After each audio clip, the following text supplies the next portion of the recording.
भोपाल की होगी, जहां लाल परेड ग्राउंड के मोतीलाल नेहरू स्टेडियम में कल शपथ ग्रहण समारोह होगा। पीएम मोदी भी शपथ ग्रहण समारोह में शामिल होंगे। केंद्रीय गृह मंत्री अमित शाह, बीजेपी के राष्ट्रीय अध्यक्ष जेपी नड्डा कार्यक्रम में मौजूद रहेंगे। कई राज्यों के मुख्यमंत्री भी मोहन यादव के शपथ ग्रहण समारोह में शामिल हो सकते हैं। इसको लेकर बीजेपी दफ्तर में बड़े नेताओं की बैठक हुई है। बैठक में नवनिर्वाचित सीएम मोहन यादव शामिल हुए। मोहन यादव ने शपथ ग्रहण कार्यक्रम की तैयारियों की जानकारी भी ली है। ये तस्वीर आपको दिखा रहे हैं उस वक्त की जब मोहन यादव का नाम फाइनल हुआ और जश्न का माहौल भारतीय जनता पार्टी में। वीडी शर्मा और शिवराज सिंह चौहान, मनोहर लाल खट्टर जो कि ऑब्जर्वर के तौर पर मध्य प्रदेश में पहुंचे थे, विधायक दल की मीटिंग में मौजूद थे ये पर्यवेक्षक। कई ऐसे चेहरे मंच पर नजर आए गुलदस्ता देते हुए मोहन यादव को। मोहन यादव शिक्षा मंत्री भी रह चुके हैं। इससे पहले उज्जैन दक्षिण से उन्होंने जीत हासिल की। मोहन यादव का चेहरा काफी ज्यादा लोगों के बीच साफ छवि के रूप में माना जाता है और काफी ज्यादा करीबी भी हैं ये संघ के। ऐसे कई बातें मोहन यादव की हैं, दिलचस्प बातें, जिसके बाद जश्न का माहौल पूरे भोपाल में ही पूरे मध्य प्रदेश में नजर आ रहा है। बीजेपी के जो कार्यालय है, दफ्तर है, वहां पर खासतौर पर काफी ज्यादा रौनक है। प्रधानमंत्री नरेंद्र मोदी भी शामिल हो सकते हैं कल शपथ ग्रहण समारोह में, जिसके लिए तैयारियां जोरों पर है। अन्य राज्यों के मुख्यमंत्री भी यहां पर आ सकते हैं। आपने प्रचार प्रसार के दौरान देखा होगा बीजेपी के कई फायर ब्रांड चेहरों को, लेकिन एक बार फिर आप शपथ ग्रहण में भी देखेंगे उन्हीं चेहरों को, जब वो दिव्य और भव्य शपथ ग्रहण समारोह का आयोजन होगा और इसमें कई लोग शामिल होंगे। भारतीय जनता पार्टी की सरकार ने जो अच्छे काम किए थे उन्हीं कामों को माननीय यशस्वी प्रधानमंत्री के नेतृत्व में आगे बढ़ाएंगे। डबल इंजन की सरकार चलेगी। अभी मैं माननीय प्रधानमंत्री तो आ ही रहा है, बाकी भी जानकारी लेके बढ़ाऊंगा। चलिए आगे बढ़ेंगे और इसी के साथ बात करेंगे भोपाल की ही, जहां शपथ ग्रहण को लेकर तैयारियां तेज हो गई हैं। लाल परेड ग्राउंड में शपथ ग्रहण समारोह होगा। लगभग 12 बजे बताया जा रहा है जब शपथ ग्रहण समारोह होगा। मुख्यमंत्री के साथ 2 डिप्टी सीएम और कुछ मंत्री भी शपथ ले सकते हैं। कई राज्यों के मुख्यमंत्री और बीजेपी के वरिष्ठ नेता भी शपथ ग्रहण में शामिल हो सकते हैं।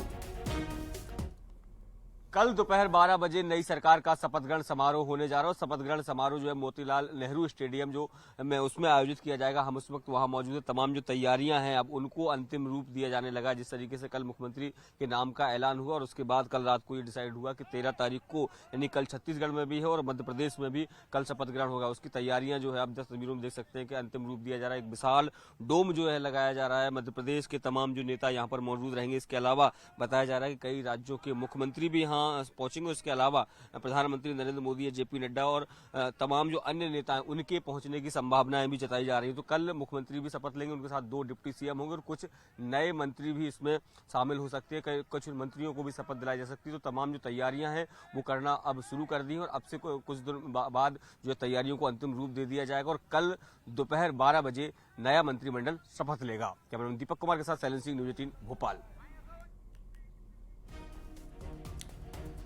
तो आप देखिए तैयारियां जोरों पर हैं और कल दोपहर 12 बजे के लगभग राज तिलक होगा। इसकी तैयारियां भी अभी लगातार जारी हैं।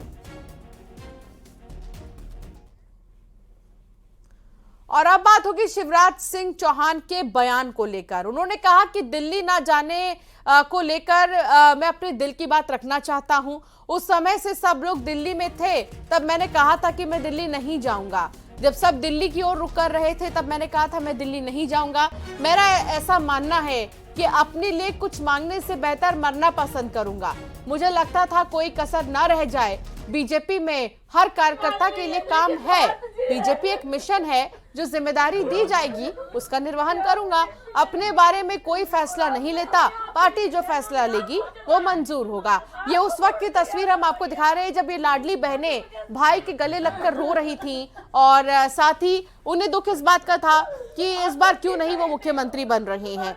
लेकिन उन्होंने सांत्वना दी कि बीजेपी पर भरोसा कीजिए, भले ही मैं मुख्यमंत्री नहीं हूं लेकिन जो भी मुख्यमंत्री हैं, हालांकि बहुत खुश भी नजर आ रहे थे शिवराज सिंह चौहान जब मोहन यादव का नाम लिया गया, मोहन यादव के नाम का ऐलान किया गया, काफी खुश नजर आ रहे थे और इसके लिए वो मना भी रहे हैं जनता को कि वो इससे निराश ना हो। लेकिन उनका ये बयान कहना, उनका जो बयान सामने आया कि मैं दिल्ली नहीं जाऊंगा, ये अपने आप में बेहद अहम हो जाता है। और उन्होंने सबसे बड़ी बात कहा बीजेपी के लिए कि एक मिशन है और इस मिशन के लिए हर किसी के पास जिम्मेदारी है।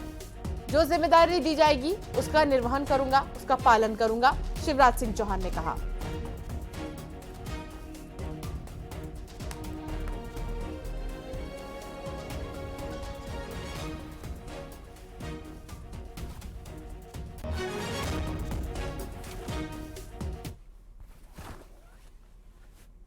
तो शिवराज सिंह चौहान का ये बयान अपने आप में अहम था। तो दूसरी तरफ नरोत्तम मिश्रा से मोहन यादव ने मुलाकात की है।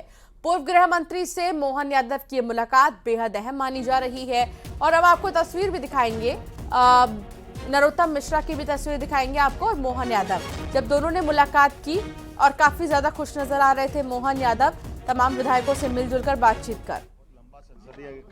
देखिए, हमारे वरिष्ठ नेता हैं और उनका बहुत लंबा संसदीय कार्य का अनुभव है और हमारे वरिष्ठ भारतीय जनता पार्टी के दोनों तरह के काम के अनुभव वाले, जिनको मंत्रिमंडल का भी और पार्टी का भी, और मैं समझ सकता हूं कि उनकी बहुत आवश्यकता है। कई सारे मामलों में चर्चा करने के लिए मैं उनसे आया था। मैं उनका एक तरह से कॉलेज जीवन से ही बहुत अच्छे से गहरी मित्रता वाला भाव मेरे प्रति रहा है। और अब खबर भोपाल से ही है। एक तरफ जहां बीजेपी के तमाम नेता मोहन यादव से मिल रहे हैं, तो कमलनाथ ने भी मोहन यादव से मुलाकात की है। वीआईपी गेस्ट हाउस में मुलाकात हुई है। सीएम को कमलनाथ ने बधाई दी। गुलदस्ता लेकर आए थे कमलनाथ, बधाई देने के लिए मोहन यादव को उन्होंने गुलदस्ता दिया और उन्होंने बधाई भी दी। और अहम बात तो ये कि कमलनाथ ने कहा कि विपक्ष पूरा सहयोग करेगा। ये खुशी चेहरे पर कमलनाथ के। मोहन यादव का जैसे ही ऐलान हुआ मुख्यमंत्री के लिए नाम, उसके बाद बधाई, यहाँ पर बधाई का सिलसिला। कई नेता मोहन यादव से मिलने के लिए पहुंच रहे हैं। अब कमलनाथ भी मिलने पहुंचे मोहन यादव से और उन्होंने उनको बधाई भी दी। मैं कोई मन पे लेके चलता नहीं हूँ, सामान्य कार्यकर्ता हूँ, इसलिए सामान्य दिन की तरह लिया। लेकिन ये बात सही कि जवाबदारी हमको सेवक के नाते से मिली है और इस सेवा की भावना के आधार पर क्या जनता के बीच में कर सकते हैं और कितनी सेवा कर सकते हैं, ये लगातार उसी दिशा में काम भी कर रहे हैं। और कल चूँकि पहले शपथ का कार्यक्रम है, तो स्वाभाविक रूप से सारे बड़े बड़े हमारे जो मार्गदर्शक हैं, माननीय प्रधानमंत्री जी, माननीय गृह मंत्री जी, नड्डा जी, माननीय योगी जी, उन सब के लिए हम तैयारी कर रहे हैं। प्रदेश में भारतीय जनता पार्टी को प्रचंड बहुमत की सरकार बनी है और भाजपा के लिए पूरा देश वर्तमान में एक विशेष निगाह से देखता है। तो कई हमारे लिए प्रदेश में और बड़ी संभावना सरकार के आधार पर भी और आम जनता की गरिमा के हिसाब से कार्यक्रम करने की बनती है। सर, पार्टी ने और जनता ने आपको बड़ी जिम्मेदारी दी है और 24 की चुनौती आपके सामने है। अब आप सबके सहयोग से पूरा बधाई देने में आया था। मैंने कहा था मध्य प्रदेश के विकास के लिए जो हमारा योगदान होगा जरूर होगा। आगे क्या रणनीति रहेगी सर विपक्ष के तौर पे? विपक्ष का जो कर्तव्य होता है, विपक्ष रक्षा करेगा मध्य प्रदेश के मतदाताओं की, मध्य प्रदेश के भविष्य की। सर, मध्य प्रदेश की कमान कांग्रेस की आप ही संभालेंगे? अब ये सब बात सोच रहे हैं, सबसे चर्चा कर रहा हूँ मैं। एक छोटे से ब्रेक का वक्त हो चला है, फौरन हाजिर होंगे।